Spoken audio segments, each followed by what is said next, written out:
Yo, what's up guys? Thank you for watching another video. Today we're going to be talking about the 5 biggest defects of the Mitsubishi Lancer Evolution. But before I start the video, I did want to mention that the guys over on the Throttle YouTube channel just finished their Mitsubishi Evo 8. Guys, this is our 2003 Mitsubishi Evo 8 with 55,000 original miles that we're going to be giving away in our next sweepstakes. This car is packed full of goodies. It has an upgraded turbo system, C-West body kit, Sabon hood, Advan wheels, Falcon tire, RT660 grippy sticky tires. We've got RPG carbon fiber mirrors.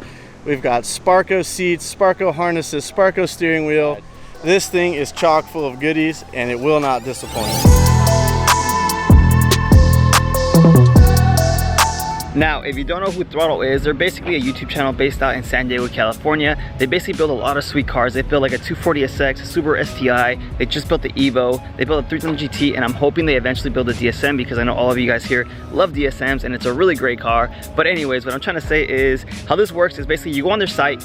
You basically buy anything you want. They sell merch, they sell car parts, pretty much everything you need that's car related. And every dollar you spend basically gives you 1 entry to win their Evo. I'll actually post their YouTube in the description for you guys. And I'm actually gonna go ahead and post their site on the description as well. And if you use the code MIGUELDSM, it could actually give you up to 15% discount store-wide. So it's really cool, check them out. See what you like, and then now we can pretty much head back into the Evo video and the 5 biggest defects that I find that the car has. And after owning an Evo for 5 years, I really wanted to make this video to pretty much explain or talk about the 5 biggest defects that I think the car comes with from factory. And again guys, this is all personal opinion. This does not matter at the end of the day. It's all, you know, everyone has their own thoughts and expressions. You know, whatever you want to say, you could say it. If you want to let me know something about what you think the biggest defects are with the Evo, let me know in the comments. And if you're actually new, you've never seen any of my videos, make sure you hit the subscribe button, join the rest of the team, because I always put out fire content with DSMs and Evos. Starting with defect number 1, the drivetrain. Now this car comes with the world famous 4G63 motor. It's specifically known for making high amounts of power with minimal mods and money.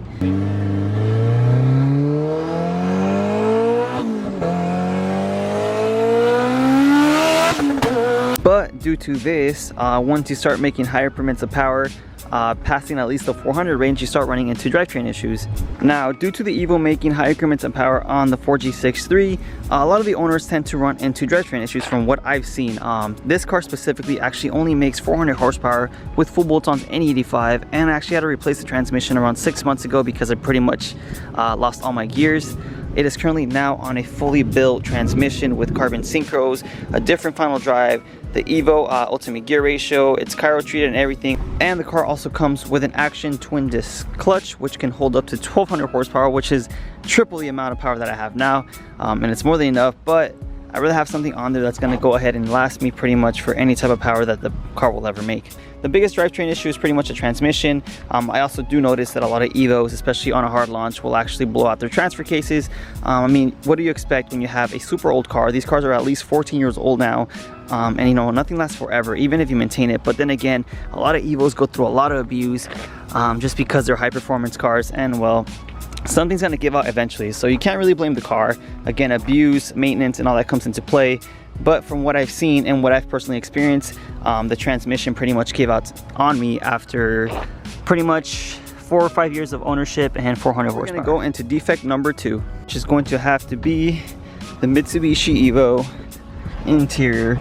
In my opinion, the Evo interior has always been dull and lacked a lot of luxury, which is completely understandable considering that it's a rally-bred sports car. No one really cares about the fancy interiors and stuff like that, but having like fake carbon and just really flimsy like plastic that rattles when you're driving around really does, I don't know, I really don't like it. I mean, daily driving it for 2 years, I really got bored of it. It's really plain and simple. Although Mitsubishi did do a good job on putting things where it really matters, such as these Recaro bucket seats. They actually hug you really good. They're not as tight as the Brights in my DSM, but if I'm in a canyon or something in the street, they really do hug you pretty well for being stock seats. And they also added this really nice Momo steering wheel. I always thought they were aftermarket, but as you guys can see, Mitsubishi works with them, so they work with OEM manufacturers. This steering wheel is really nice in my opinion. This wrap right here that you guys see is actually aftermarket. It's super cheap. I actually did a full video on it, which I'll put right here in the corner for you guys to check out, because I'm always getting questions on, you know, where I got it, how I did it. It's actually really easy. It's fake carbon though, and it's pretty much leather on the sides with a little red stitching right here, but it does give it a really nice accent unless you're trying to go aftermarket. but this is pretty much all you need for an Evo. It gives a nice sporty look, especially when you're driving. That's pretty much it for defect number 2. Now let's go into defect number 3, and this is going to have to be the turning radius on the steering wheel.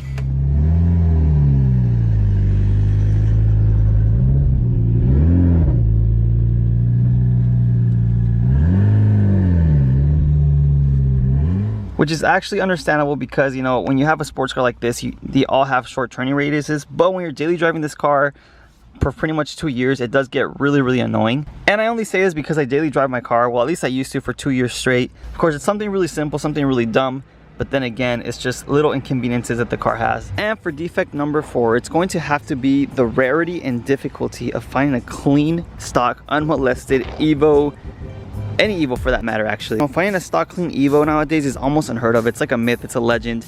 I rarely see it, and I'm always active on all the Evo groups and stuff like that. But when I do see a clean stock unmolested ones with low miles, they usually go from anywhere from like $30,000 to $45,000, which is insane for an Evo. But I do like the fact that it's going up in price. I do consider this, you know, a JDM legend up there with the Supra and Skyline. Now, if you have ever looked into buying an Evo, you realize 2 things. 1, there's barely any for sale, and 2, they're all modified and expensive. These cars do typically range anywhere from $17,000 for a salvage title high mileage one to, like I said, $45,000 for a clean unmolested stock one with low miles. The average price point for one of these will be $20,000 to $25,000 for, you know, a modified one with, you know, somewhat close to 100,000 miles. Now, of course, this has both its pros and cons, but finding a clean stock one to keep or modify is really hard. Some people don't want to buy a modified one because, of course, you don't know the quality of the work or parts that the previous owners actually did.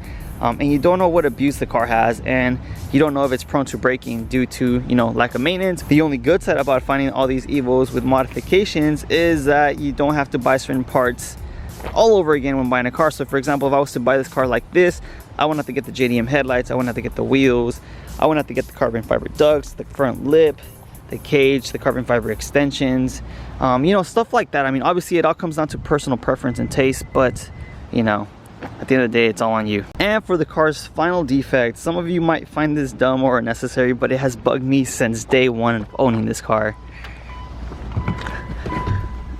And it's going to have to be that super ugly and annoying Lancer logo right there. Why does that even matter? I mean, realistically, this car already shares the same interior as the basic Lancer. But if I'm driving this car around, I don't want to look down at the cluster and see Lancer right there. I understand it is a Lancer, but it's the Evolution. I would much rather see an Evolution badge right there. And actually, a lot of aftermarket companies do offer that option in case you want to swap it out. I just don't know why Mitsubishi would even do that to consider, you know, to start off with. I mean, just put Evolution fits because it's been done already. I just don't know why they didn't do it from the get-go, because I mean, it would make everything look a lot better. Of course, it's dumb and annoying, but you know, if you're driving, I want to see Evolution, not Lancer. I don't know. You tell me what you think. You think it's stupid, or do you think I'm right? Because I know a lot of Evo owners actually complain about that. Anyways, guys, that's pretty much it for the list of defects that the car actually has. As you can tell, they're actually really minute and pointless, but they are there. So overall, the car is a really fun and great car to own. Honestly, I didn't even see myself owning one. I only got one because I used to have a Mitsubishi Eclipse, and it's pretty much in the same family. But I honestly do love this car.